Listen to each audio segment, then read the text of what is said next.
if you were in the same room as Tim Cook right now, is there something you want to ask him? We didn't hear back from him. The same exact interface, the same exact form factor kind of blows my mind as a designer. We weren't thinking of, let's make a cheap burner phone. So we actually pay as a company. We offer those for free, but we wanted to protect user privacy. All right, today we're here with a co-founder who's going to fix the broken smartphone market. Joe Hollier, welcome to DHRME. Hey, thanks so much for having me. First off, how does a skater who's into art start a phone company? Walk us through that. Yeah, well, I think, my journey was a little bit unexpected for me as well. I was working as a freelance designer and artist. I made films and animations and paintings and such. And, a lot of the things I was focused on or interested in as an artist was about, how we spend our lives, about, being present and intentional and conscious of the time that we have and not just accepting and letting days sort of flow by. And, art is a very important and special medium to me, but I felt like I actually wanted to make a bigger impact than I was capable of within the constraints of the fine art world. And so Google, ironically, had an experimental incubator in New York City in 2014 for designers. And I was one of about a dozen designers that they invited. Kaiwei, my co-founder, was also a part of this program. That's how we met.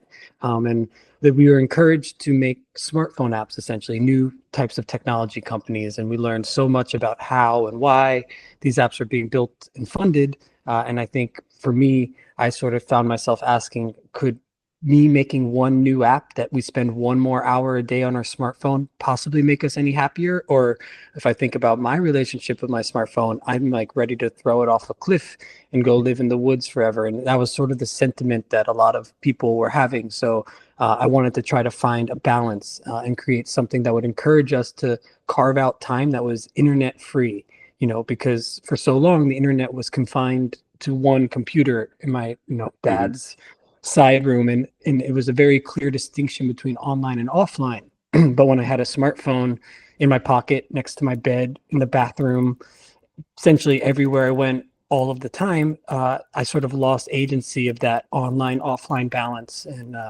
I felt like we believed very deeply that there was a real value to being present from time to time. And that's not to say like go off the grid forever, but just to carve out these hours, these special moments where you maybe don't need everything that a computer has, and maybe just a phone is enough peace of mind. Yeah, I'm also from that generation where we had a modem and we dialed in through the telephone line and get off the phone because I'm on the internet. We kind of saw that whole thing as well. Yeah. And that's why Light Phone kind of appeals to us in that sense. And first of all, thanks to you guys for expediting our order so we could, get the phone a bit earlier. And you used the phone for quite a bit. I did. Do you want to talk a little bit about your experience and then we go into the questions we have? Like we said, we did a little experiment for a week where I went cold turkey. I just went to the Light Phone straight and, turned off the iPhone. And you went with a demofied smartphone where... Yeah, well, I kind of made it less appealing, let's say. Pure notifications, a boring app drawer, things like that. Yeah. So, and I've got to say, I think this was a very valuable experience, this 1 week, because it really taught me, hey, what am I actually doing on my smartphone throughout the day and throughout the week? And what is it that I need a smartphone really for? And how am I using any kind of downtime that I have in between things? Yeah. And there's a lot of downtime, and there's a lot of time from that downtime that I waste just checking my phone. So there was that moment of just grabbing the phone and mindlessly scrolling through apps, which I couldn't do, obviously, on the Light Phone. It was either I had a text message or a call, or that was it, right? There was nothing else that I could do. And so I realized that, those apps, they really do suck you in and time goes by without you knowing. So that was an interesting learning for me. Yeah. And we put out the video, we put out the review. Not sure if you've seen it yet, Joe, but we got quite an interesting spectrum of replies to the video, from why on earth to this makes complete sense. And I'm sure you're also seeing those polarizing replies. So we kind of wanted to use that as the framework for this interview. Because this is a really interesting device. Yeah. I'm going to switch to it as well this coming week. But there are a few things that we think are maybe barriers to really employ the light phone as our full-time device. And I think there's three things we kind of want to predicate this whole thing on. The first one, I think, is price. I think you've heard this before. I'm sure this is not a new question to you. But often the question I'm getting is, and I think multiple versions of this, is why not just buy a dumb feature phone with buttons? It does the same thing. It limits me. So I'm very interested in your response to that. And of course, people are always going to say things are expensive, but it's, for me, there are alternatives, and why not those versus the light phone? How do you see that, Joe? Yeah, I think, when we set out to make the light phone, we weren't thinking of let's make a cheap burner phone. So in a way, we weren't really trying to compete with those Nokia phones. And the ones that I had experimented with, although they were cheap and had a very small screen, they actually also came pre-installed with things like Facebook, an Opera browser, email clients. So in a lot of ways, I felt like there was this, maybe nostalgia to them, the flip phone, and that kind of showing off that form factor. But I felt like they weren't really trying to do what we're trying to do with the light phone, which is to create what I call a premium minimal phone. We wanted to take what we felt like were the best aspects of a smartphone and to try to incorporate them into a real tool, things like the touch screen, hotspot, the camera, the things that we felt really gave you the biggest bang for buck, the utility that we had become so accustomed to with the smartphone, the directions, things like that, being able to sync your Google calendars or whatnot. Those are the things that we were like, well, I'm not wasting time checking my calendar on my smartphone. I'm not wasting time looking at directions. It was the social media, the news, the internet browser, that kind of infinite. So, we really set out to almost compete more with the smartphone than these other sort of dumb phones. And I think that being said, if a dumb phone like a flip phone works for your needs and is $60, $70, $150, that's awesome. I think for us, we've always just wanted to encourage more types of phones, so we love seeing the variety. But our reality as an independent company, there's just barely a dozen of us making the light phone at our scale, and customizing everything from the hardware, the software, really prioritizing user privacy. That cost is just our reality. It's not a cheap phone. We definitely don't disagree with that, and we can understand how that's a hang up, because if you were to compare this to the price of some mid-tier smartphones that have a million bells and whistles, you can start to question. But I think that really misses the actual value of the light phone, which is all of those hours and trains of thoughts and intentionality and just peace of mind that comes with it. So I almost look at it more like, how much money might someone spend on therapy, on a digital detox retreat, on all of these other ways to try to counterbalance their mental wellness, where actually having a phone like ours might make a huge difference and seem like a fraction of the cost. But I think we were never really trying to be a cheap phone. We were always trying to be honest and not have these kind of supplementary revenue streams that a lot of phones have. We're not interested in user data. We're not going to upsell you new apps. We're not going to upsell you a new phone every year. So that was really what we're trying to do, is make a sustainable alternative to a smartphone. Yeah. No, exactly. So you're sitting really in between that feature phone and the smartphone, getting the essence of a smartphone, or the essentials, let's say, what you would really need. Just curious, would you be able to walk us through the bill of materials? Like, what are the biggest contributing aspects of the phone to the price? Because that seems to be so top of mind for a lot of people, is where is it all going? Yeah, I mean, it's all pretty expensive. From the chip to the screen are probably the two most expensive components of most phones. I know our bill of materials is, over $300 for the Light Phone 3, which I think, a lot of people are surprised to hear, because I think they sort of naturally just think, like, I see comments all the time, like, this shouldn't be more than $100. And I'm like, our screen cost this much. How could we possibly deliver that? And a lot of that has to do with scale to some degree, but I think, we're really not cutting corners at all with this phone. And, on top of the bill of materials, now we're absorbing tariffs for most of the world and all these other things. So these are sort of costs that we absorb. There's also the kind of tool cost. Every time you use directions, voice to text, or the directory tool, we actually pay as a company. We offer those for free, but we wanted to protect user privacy. So we sort of, include that in the cost of the phone over the long term. And then obviously each month, the investment into our software, which we hope after, 3, 4, 5, 6 years, you're going to see the phone take, huge improvements. And that would be free to you as the end user with your initial investment. So it's really, I think, a long-term thing. And, one other thing I'd note is that a lot of people get significantly cheaper plans because the light phone doesn't require unlimited data to scroll YouTube all day.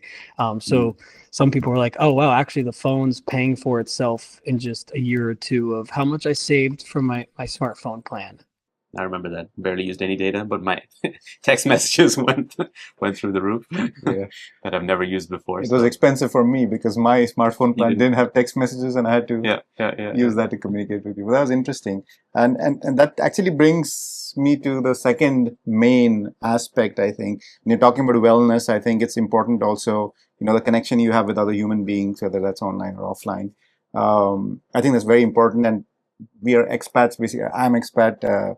My family is in India, for me, that is an important part of my wellness, being able to communicate with family. And I think for me, that's why the light phone will never be, at least in its current state, can never be a daily driver. I need to be, in touch with them all the time. I think you faced a little bit of that as well, right? No, I have family and friends as well abroad. And I think that's one of the biggest challenges, staying in touch with them. I had to be way more maybe organized or make appointments like back in the day, hey, I will call you on Thursday at 8 p.m.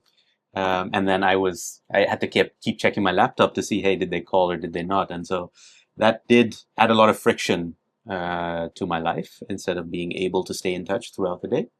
So yeah. So how do you see that? And is there a particular reason that you guys have started with just messages? I mean, WhatsApp, I can understand there was privacy concerns, but Signal or something like that really, matches your privacy ethos. So how do you look at that?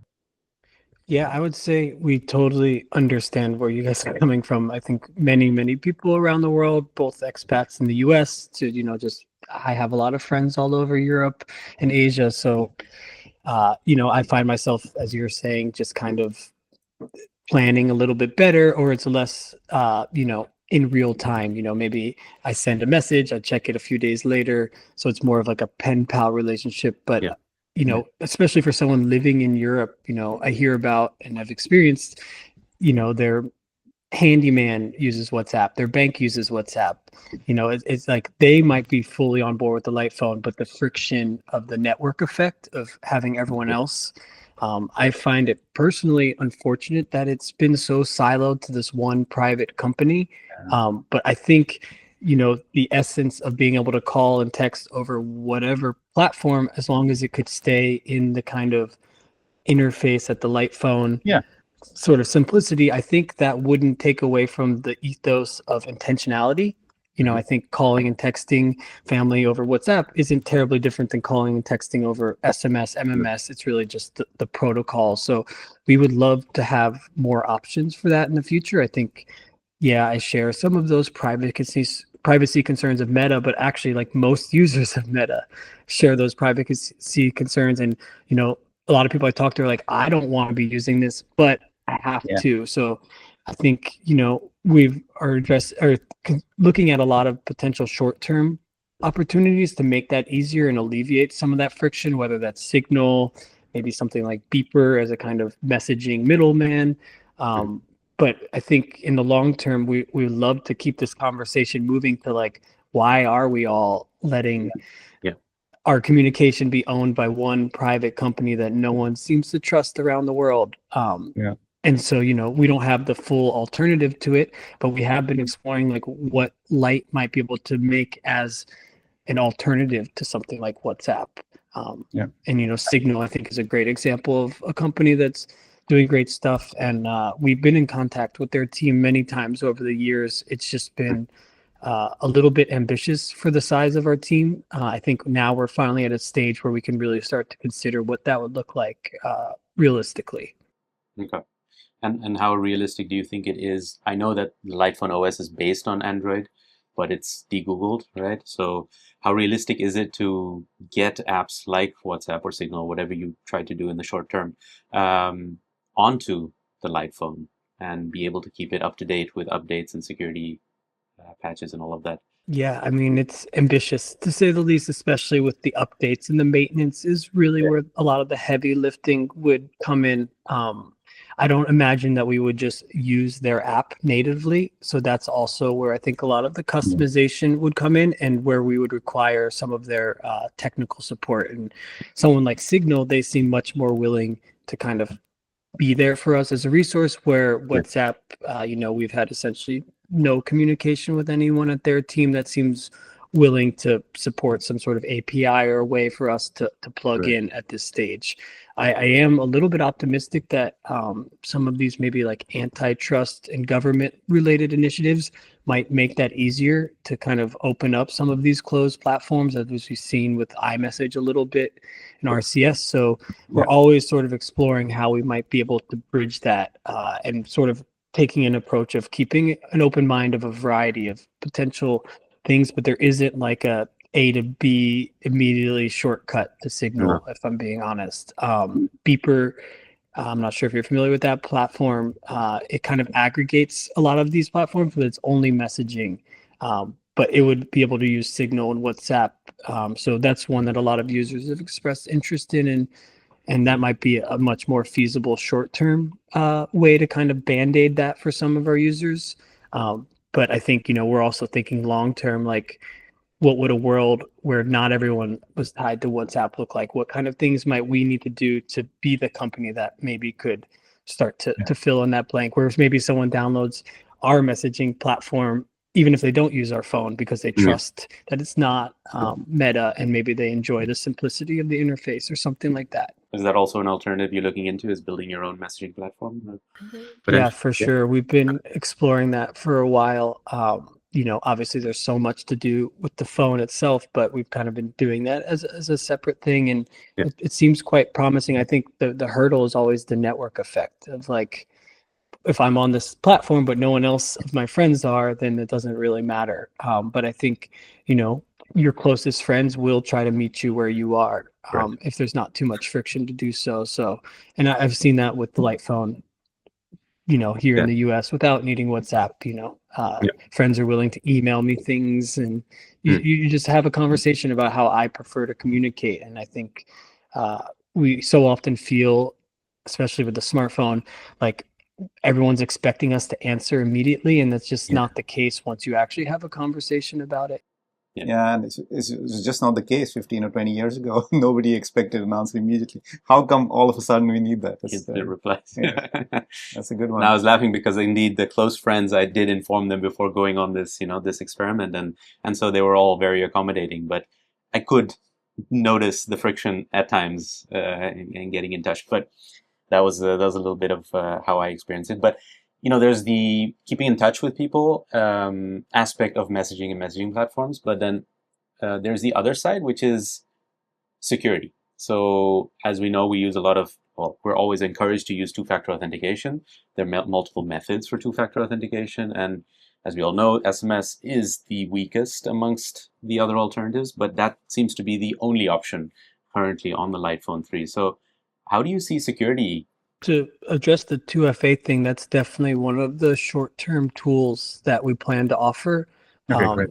I can't say exactly when, but it does seem like it probably will land in the later side of this year.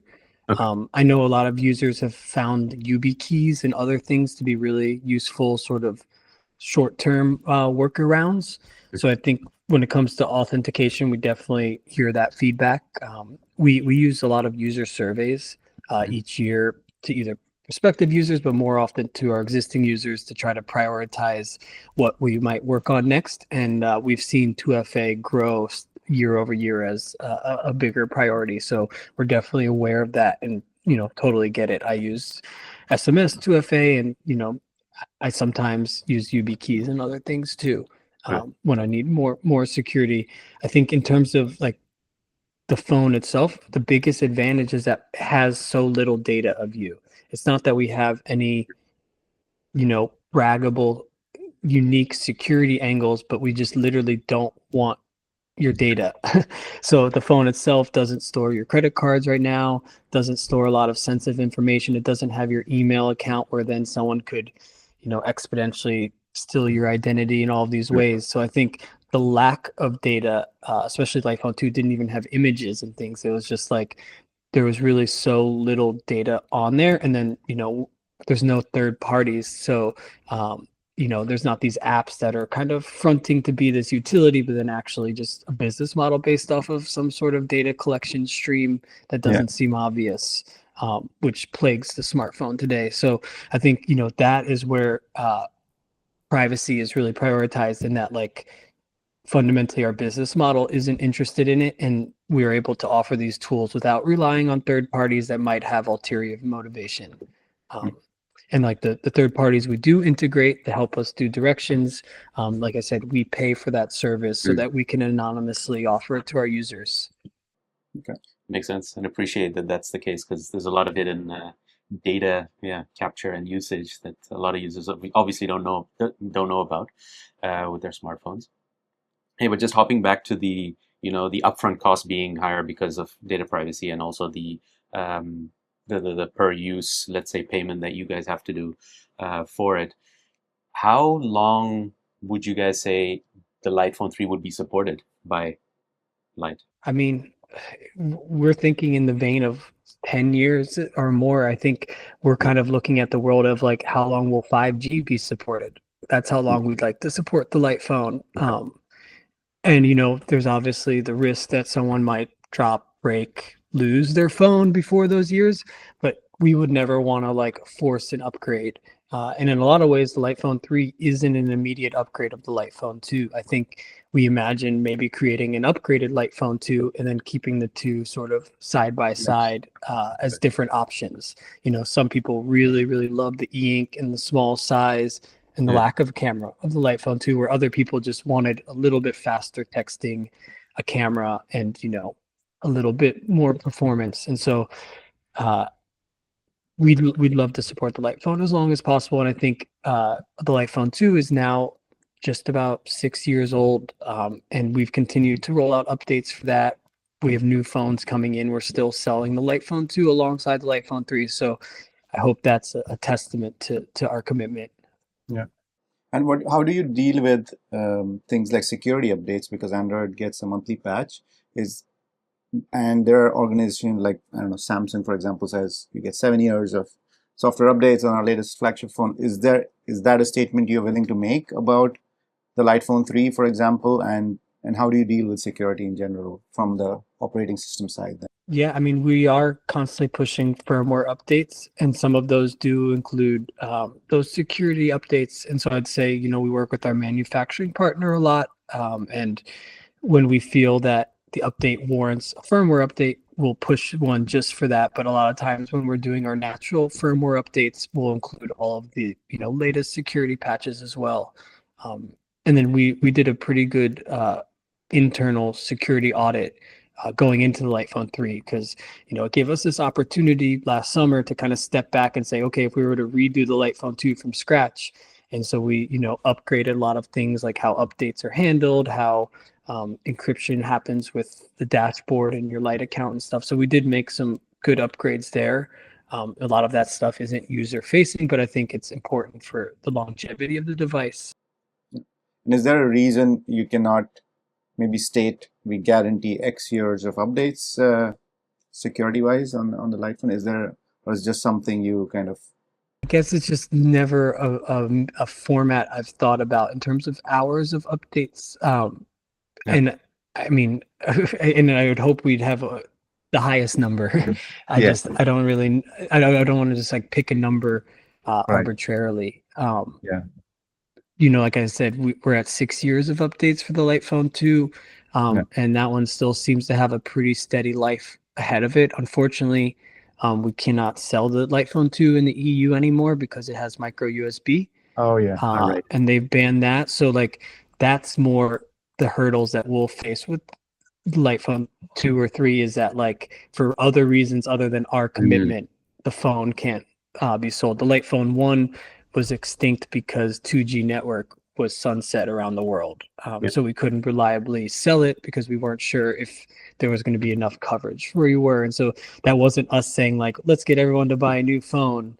It was, you know, the reality of the way the world changed. So those sort of things I think are a bigger, you know, reason why we might need to upgrade the phone. Okay. What prevents light phone from becoming it's just a question of thought of, we didn't prepare it. What prevents light phone from becoming the next big bad company? You know, say today you're, you know, a small player, and maybe in 5 years, I don't know, just say you have 50% market share. Let's take a hypothetical. What prevents you from saying, hey, we need to sell more phones because we've kind of maxed it out in terms of capitalism? You know, we've grown as much as we could. We need to find a new revenue source.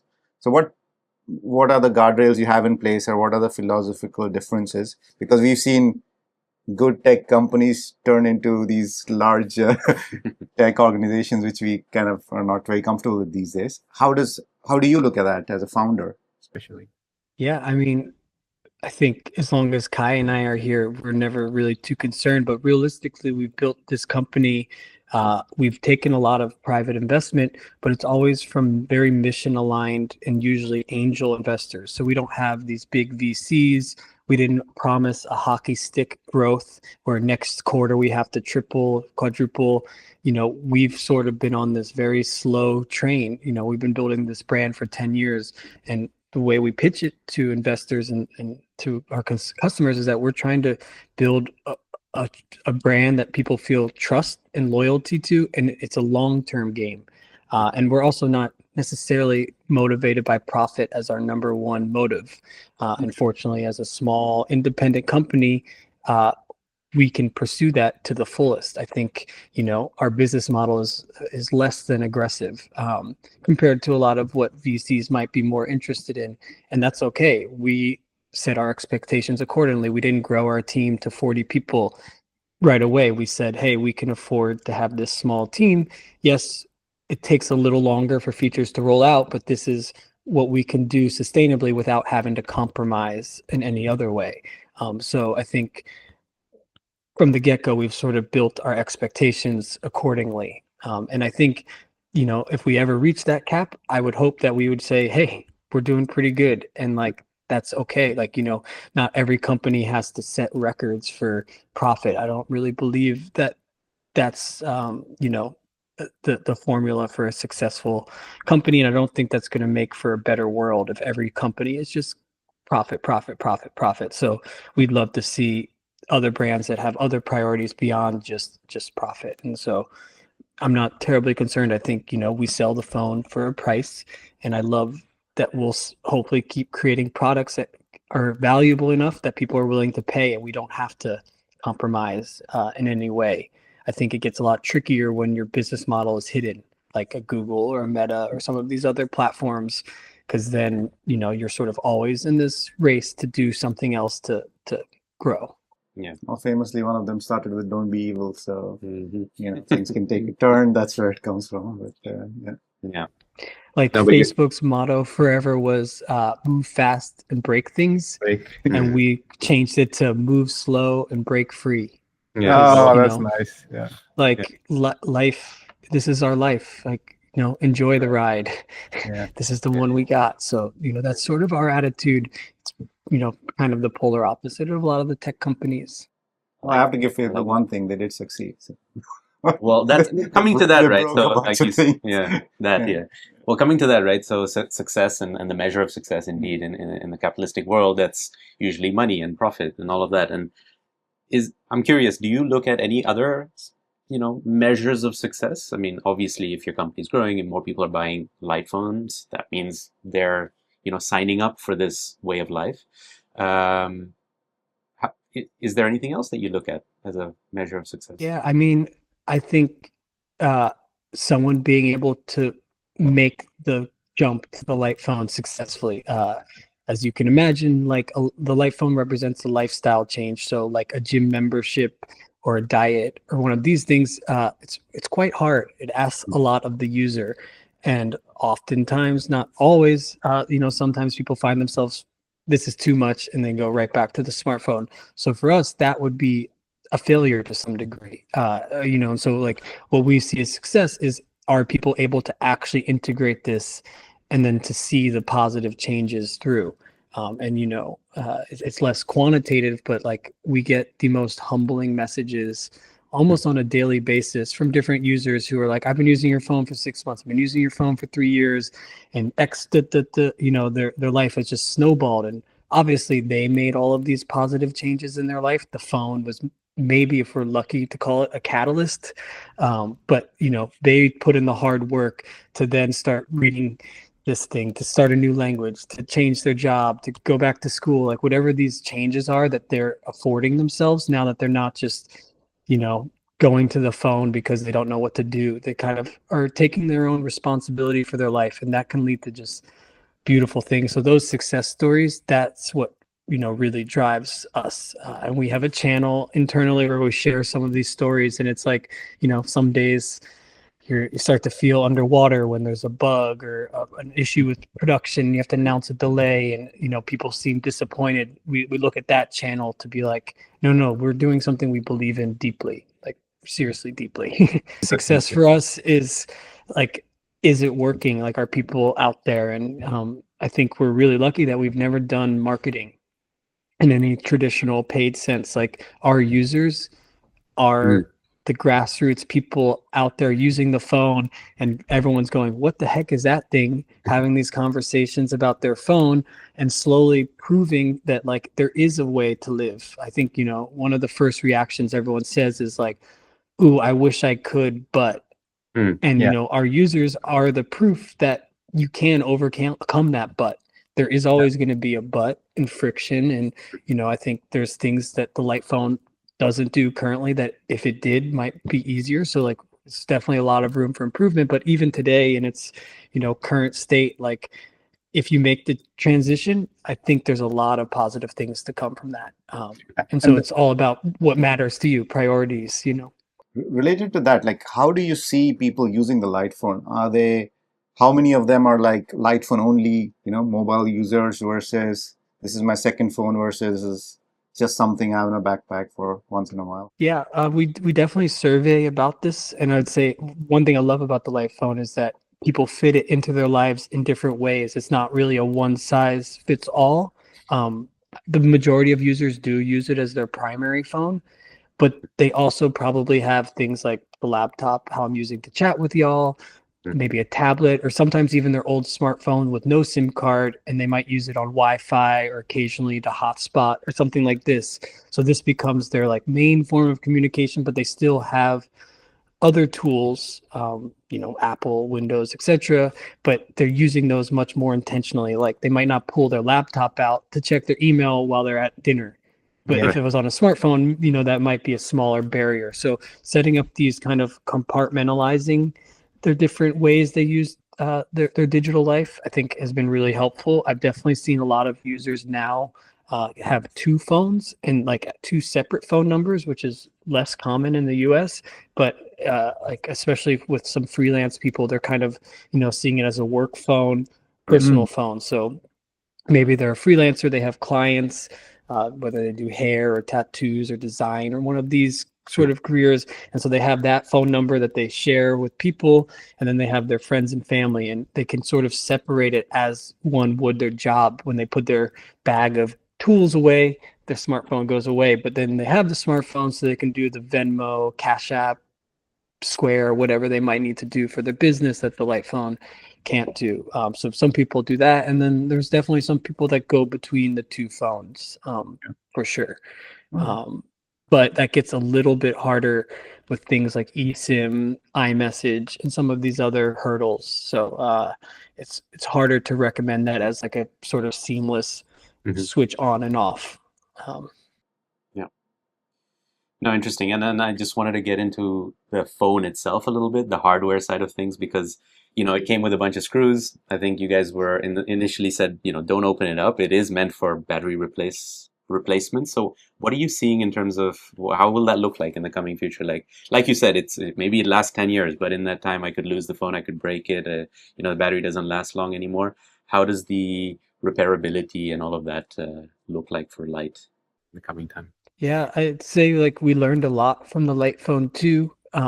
We were able to do some minor repairs for the Lite Phone 2, screen repairs, some button repairs. But if you were to mess up the port on the Lite Phone 2, it was soldered to the PCB. So unfortunately, that wasn't something we could easily repair in New York. So for the Lite Phone 3, we've, decoupled things like the port and some of the other buttons so that they can be repaired without needing to completely replace the whole PCP board. And then something like the battery, I think that's the easiest or most obvious manifestation is like, that's something that a competent user could definitely do on their own. Or if someone wanted to, prefer to just my mom would definitely be like, let me just send it back and have you guys replace it. It's fairly simple, like a ribbon and such, but it's delicate. So you do just want to, be really careful when you open up the phone, water and dust exposure and such. So how would that look like for me as a consumer? Would I need to ship this over to you then? Or you going to partner up with, I think we plan to sell as many parts as we think it's possible and feasible for end users to use, especially the battery. I think that's a given. And then, we're working on all of our own internal repair process. Like, what can we do? How much might it cost? What can we expect in terms of turnaround for users? So as we go through that, we're super open to like reaching out to the iFixit team or websites like that to see if maybe they have some interest in, sharing or having some of those parts as well. It's not a perfect phone in terms of repairability. I think the Fairphone we've always looked at as a really great example. I'm not sure if you guys are familiar, but they do awesome work. Yeah, they're really cool. So like, it's something we want to get better and better at ongoing. And I think, it's a very worthy mission to try to make devices that users can repair on their own. There's definitely repairs that will require you to send it to Lite Phone, but maybe in the future we do have more local shops that not like certified, but like have the parts on hand and are familiar with the Lite Phone and can do it without needing to send to us. We've had a few people reach out about that, so there's definitely some possibility in the future. Right. We don't sell batteries today because the phone is so new that we don't actually think anyone should be changing their battery yet. So I don't have the exact price, but I think it's going to be a pretty reasonable price for the battery. And so we'll probably put that on the store sooner than later, just so that people can get some understanding. But, you don't really want to buy a battery and just have it sit there for 2 years because that's going to degrade on its own and such. Makes sense. And you also have a fingerprint scanner and an NFC chip inside. These are not enabled at launch. What are your plans? What are you going to use it for? Yeah, well, fingerprint sensor that will come pretty soon. For sure. That one we wanted to flush out the UX a little bit better. So it's working, and that one is going to be, as you'd imagine, a different option for a passcode for the phone. And then the NFC, I'd say, that was what we call an attempt to future-proof the device.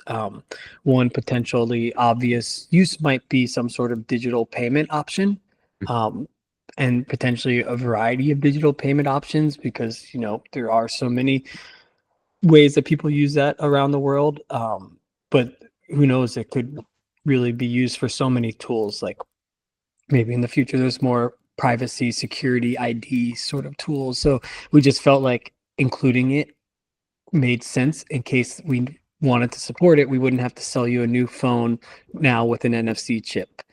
So, it was a nominal cost to the BOM. We were able to fit it in the hardware sense, and it just felt like something that would be nice to have support of long-term. And how it gets used, we don't exactly know, and that's kind of exciting. And I'd say the front-facing camera was a similar example. Like right now you can take selfies, which is cool. And I've taken more selfies in the last 4 months than I have in years. So that's been kind of fun. But really the goal was to support video chats one day. How exactly that might work, obviously we need a platform that supports it. Maybe carriers in the future might natively support it, but we wanted to make sure we could support it. But we also see like accessibility, like maybe there's a tool where someone that's deaf can use that to communicate with it in a different way or something. So just, I don't know, thinking future proof as much as possible so that we don't have to sell you a new phone in 4 years when we go, actually, we do want to add this feature. Yeah. We hopefully the phone can support it as is. And in terms of, you talked a little bit about the roadmap. Is that also visible somewhere for users of the Lite phone? These are the things that are coming up, or is there a backlog we can look at, or how does that work? Yeah, we've tried to avoid a very like formal list because things are sort of always changing. I think, anyone that's in our sort of Reddit Discord communities probably has a pretty good pulse on what's coming. And then if users email about specific features, we tend to let them know, yes, that's a near-term feature or that's on our radar, but probably not coming right away. I think our user surveys are the best look at what's coming next, and those aren't necessarily public, but when you buy a Lite phone, we send out these surveys. We sent one in December to all the Lite phone 3 pre-orders at the time just to get a pulse on what they wanted us to prioritize beyond the initial launch. And so it touched upon things like voice notes. That's something we want to support. Sharing location, maybe autocorrect, and some of these features that we just think will make the phone a more usable phone, and we'd love to have them all, but having users help us prioritize has been really helpful to quantify and say, wow, everyone wants this, let's get that in there ASAP. That will be the biggest win for the most users. But in terms of tools we want to support, I think some more options for streaming audio is something that people have always asked about. And whether that is with a platform like Tidal or Spotify, or maybe a more generic internet radio is really exciting to me, where you can subscribe to radio stations and tune in around the world. A lot of radio stations support that. Could be cool. A more native rideshare option would be really cool. I know a lot of our users use some text-based services to get cars. But I know rideshare is something that a lot of people have become quite accustomed to, and that doesn't feel, it feels like a utility. So that's definitely something. 2FA is also on our short term as well. Those are probably 3 of the biggest tools we hear about all the time and that we feel would make sense. And then, as we sort of talked about, more international messaging options / RCS, kind of just improving, not like changing the interface for the messages, but just making it so that it can work with more options and just take away some of that friction. So those are probably our top priorities, but little things like a weather tool will probably come as well. Cool. Yeah, and then that's kind of the roadmap in terms of what's related to the Lite phone. I'm also really curious if you have a roadmap of things adjacent to the Lite phone, because I was using the Meta Ray-Ban glasses, and sorry, but I put a Meta camera on my face. But I was thinking a product like this from Lite would be amazing, because it doesn't get in the way. I'm really interacting with the real world. I'm not even looking down at my phone anymore. Are there like kind of adjacent categories that you guys have considered, and how is that? Can you say something about this? Yeah, I mean, I would say we've always been super interested in what other products might look like if we took them through the same lens that we took the smartphone through to make a Lite phone. We don't realistically have any concrete plans. I think, we're putting all of our eggs into making these 2 phones the best phones they can possibly be. And as a small team, I think we'd probably be spreading ourselves too thin if we took those on in any serious capacity right now, like resource wise. But I don't know. So at a high level, things from like an alarm to an e-reader, like tablet thing, like things that would complement using a Lite phone. With the Lite phone 2, we thought maybe a camera could be a cool thing even, but yeah, we definitely have a lot of ideas. I think there's even a lot of like accessories, more than like separate products to complement the Lite phones. So we've been playing with like, is there a really cool camera dock, like a printer that could print out some of your photos so then you can actually give them to people in real life versus like posting about them, to just like, a ton of accessories. This battery plate can be removed and changed. So whether it's just as simple as different materials, but we've done experiments where we have like bands where you can fit a credit card in or other things in. Maybe there's a lanyard, maybe there's, a mirror or some other materials. So I think even within the phone itself, there's probably some room to keep exploring and collaborating. And then the toolbox that the phone came in, I think we're really excited by that. It's a Toyo toolbox, a brand we're quite proud to have collaborated with.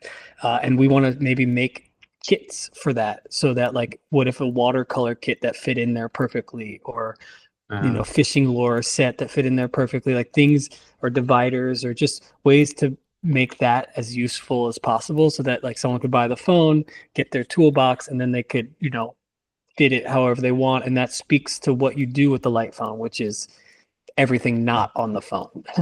Nice. Exactly. Yeah, I like it. No, there were a couple of things, a couple of hiccups or issues that I had with the phone as I was using it. Being an audio channel, we test out a lot of earbuds and headphones. And one thing I've noticed is there's no ability to play or pause using headphones and the light phone. You did say this was something that was there in the light phone too as well. What's holding you back here? What's the issue? I mean, it's not a philosophical limitation. No, okay. It's just we just haven't technically built that yet into the Bluetooth. But I think pausing as well as skipping are two things we really want to introduce, and that should be pretty straightforward. So hopefully in the coming few months, realistically maybe weeks, we hope to introduce things like that. Yeah. Okay. We actually didn't used to support volume even from the headphones. It does now do that. So that was step one. And so the next two steps are pause and skip. Right. Yeah. Okay. Good to hear. Glad. And what about the typing experience? So I've noticed this, and I've read a lot of other comments from people as well, is a lot of mistaps. It's not easy to type out a message. And our theory behind it was that a lot of the smartphones, the modern smartphones, they are smart keyboards. So there's a little bit of, guesswork as to which letter he meant to hit rather than which part of the screen. Yeah. So has it got to do with that? The fact that the keyboard isn't able to? I think that probably does make a difference. And we've already had a couple of conversations with potential platforms that do build those sort of algorithms, for lack of a better term, on the back end, so that it predictively, if you type TH, the zone for E behind the scenes gets bigger, because it's pretty likely you might want an E or an A after that. And so, I think that might be a huge upgrade in terms of it. I do think that there's just some acclimation. I mean, maybe you guys test a lot of different phones, but I've noticed even going from one iPhone to a different iPhone, like the first few days I'm making a ton of typos because the size is slightly different. So I've seen a couple of users who the first day were like, oh, I'm concerned. And then a week in, we're like, actually, I'm getting pretty good at it. So I do think there's some acclimation. That's not an excuse to say there can't be tons of room for improvement. And so I think, the keyboard, making this phone the size it is and the OLED screen, the keyboard experience was a huge motivation for that. From the Light Phone 2, which is a very small E-Ink keyboard, that was one of the biggest friction points. So we got it to where it is today, and I think there's a lot of room for improvement, but I am admittedly quite happy with where it's at today. I mean, maybe it's just because I'm coming from the Light Phone 2, so this feels like a night and day improvement. But I agree that like things like autocorrect, we hear about that sometimes, would be really nice. I use the voice to text quite a bit myself. I've been quite fond of that tool. So, some of these things will help offset that, but I agree that like the smart keyboard is probably a really interesting way to improve that. We've also heard people ask about swipe texting. I've never quite used it myself, but that should also be something that might be possible. The hardware, there's no technical limitations to that. We would just have to figure out how we built it. Yeah. Okay. Yeah, because voice to text is interesting. Even though I didn't want it, I ended up going into voice to text very often because of the icon for the voice to text being so close to the backspace and the enter button, as well as the add media or the save button being very close to the space bar. Is the layout something that you guys are getting a lot of feedback on and looking into changing? And I would say, like, even in our beta testing, like the voice to text icon, we increased the hit slop, they call it, like the bounding box. Uh-huh. And then now people are hitting it too much. So we probably have to bring that down. So it's, we were tweaking a lot of these, the attachments right now being centered was to hopefully support a future voice notes, like audio text messaging. We imagine that on the bottom left, but I think we're actually going to rearrange some of that because we have heard feedback where people are hitting it instead of the space bar.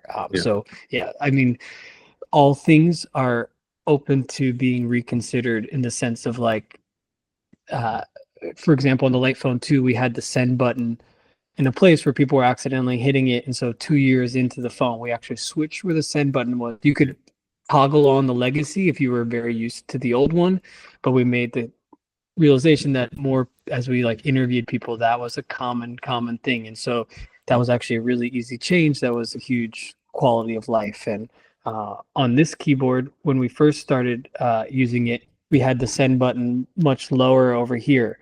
We had to we moved it up just to prevent any time where I had accidentally pressed send. It's a little bit of a stretch, but I think that's a little bit intentional. You're like, okay, now I'm ready to send, go all the way up to the top. So that's the kind of feedback we love. Thanks everyone who's been sharing that so far, because those are the ways that we make the phone better for everyone. What is the best way if users have issues? You mentioned Discord, Reddit. That's where you guys are active. But is that the best way to send you feedback? I would say actually email is probably the best way, as well as our surveys. Our surveys come so often, but in them there is a big section for some open-ended feedback, and believe it or not, we do read through all of that. And from the Light Phone 2, that feedback, that's very directly how the Light Phone 3 was born. We just kept taking in all these different bits and how do we address this pain point, that pain point, and we ultimately came with a device that is quite like that. But I think email just is a little bit more straightforward in that we really have a good system of ticketing and tallying different features. And some features we capture that we probably will never support. They maybe aren't aligned with the phone, but we still capture it just to know that that's what someone was asking about. Something like, will it support WhatsApp? That one we've heard time and time again. So saying that is helpful, but we're very aware of that. I think it's these more like subtle and creative ideas that are really helpful. Like one user was like, what if there was a shortcut that if you just pressed up here, it would bring up, the airplane mode network settings. And we were like, that's a great idea. And it was super simple to add. And so that user had this idea, emailed me, and then in a few weeks, that was in their phone. So I think that's super cool and empowering as the user feels a part of it. Not just like, Apple's never going to listen to you about what you think about their changes. So, we may not do every single suggestion, but we do listen and try to understand what the crux of that is. No, that's definitely a huge benefit of having that connect with the users and being able to go through that. You spoke about Apple just now, and you had this nice marketing idea of writing a letter to Tim Cook and putting it on a billboard and things like that. If you were in the same room as Tim Cook right now, is there something you want to ask him or tell him about how Apple's functioning, or how about Light Phone doing? I mean, I would be super curious to hear his thoughts on the Light Phone. And in some ways, I'm actually surprised that Apple has been doubling down on the direction that they're moving. I was, not afraid, but almost thought it was inevitable that they might make something more like a Light Phone as an offering, just considering that they're going for, 1 billion users. And like that includes senior citizens to children. And so like to think that every single user would want the same exact interface, the same exact form factor, kind of blows my mind as a designer, because that's almost like undesigned, where the Light Phone has a very intentional.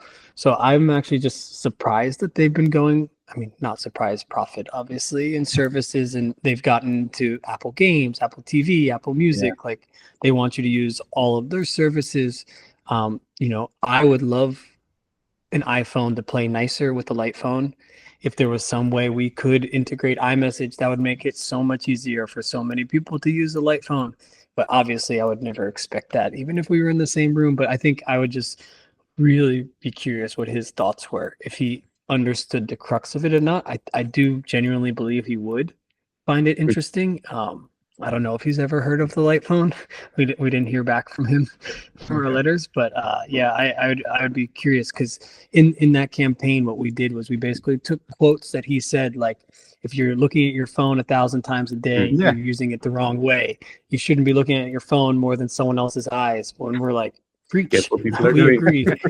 And you know, they had the screen time feature, which was a huge eye opener for a lot of people. I think, you know, before 2017, a lot of people were like, well, I'm not addicted to my phone.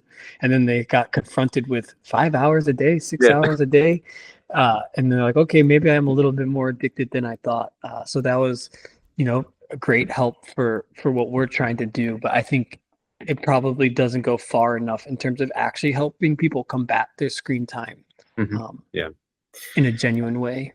And I've heard some people say, if Apple did make a light phone or a dumb phone or whatever you want to call it, a minimal phone, it would look something like this, like the Light Phone 3. What is one feature you think, if Apple were to steal one feature from the Light Phone 3, what would they copy, do you think? I guess it's probably the opposite of a feature, but like the simplicity of it, like truly limiting it back to not having the full app store.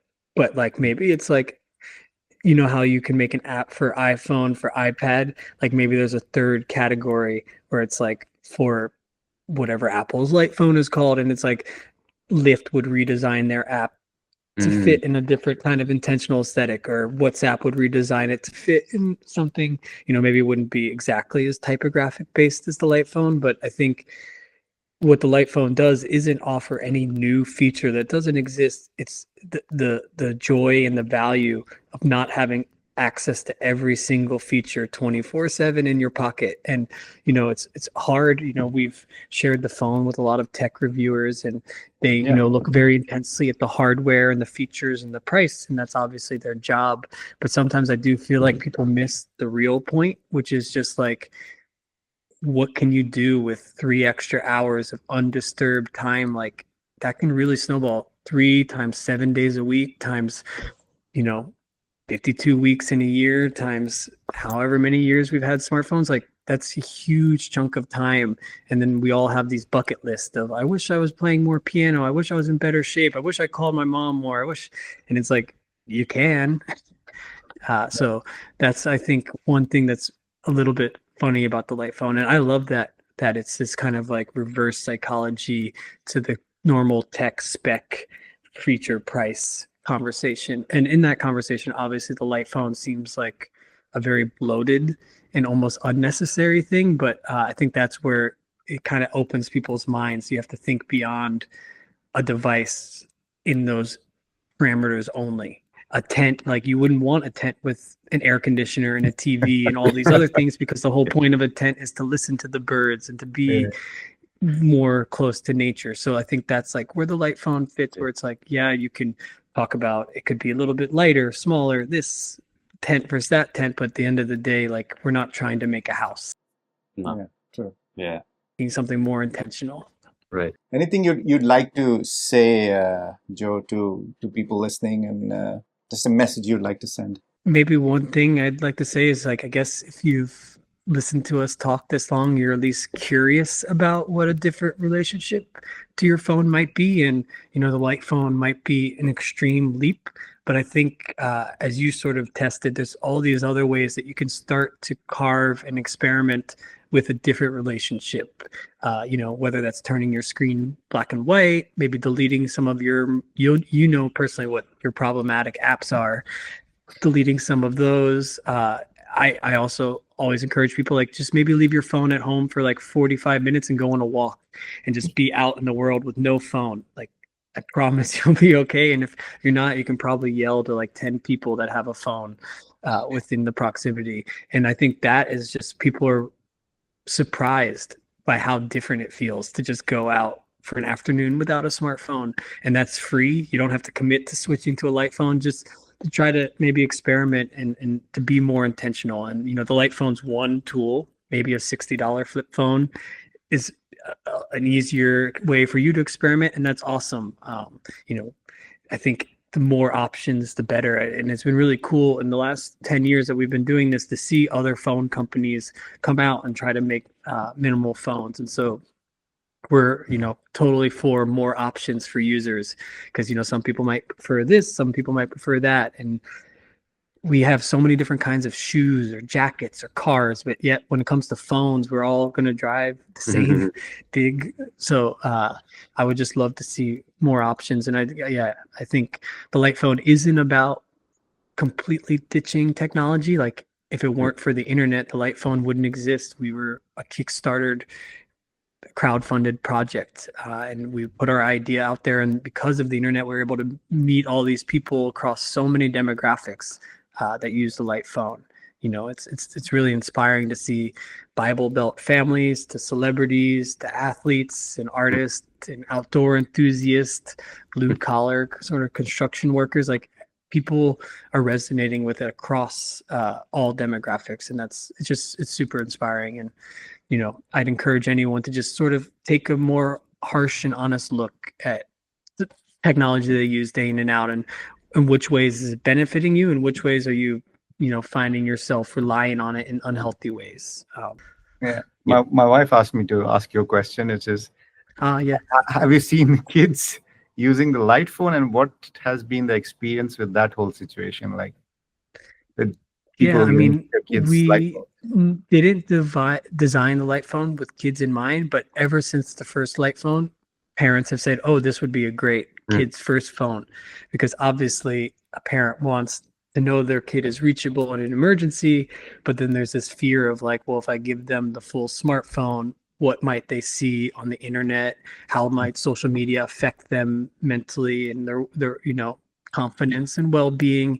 But then not having a smartphone, are they going to be excluded? So these are very tough conversations. And, parents are coming to us. We're working with a bunch of parent organizations, and we're there as an option, but like, we're not necessarily the one solution for all of them. We have done some cool experiments where, like in Massachusetts, a whole private school, the teachers and students converted to a light phone. And that was super amazing to see, because they were more present, not just in class and in their academics, but socially around campus.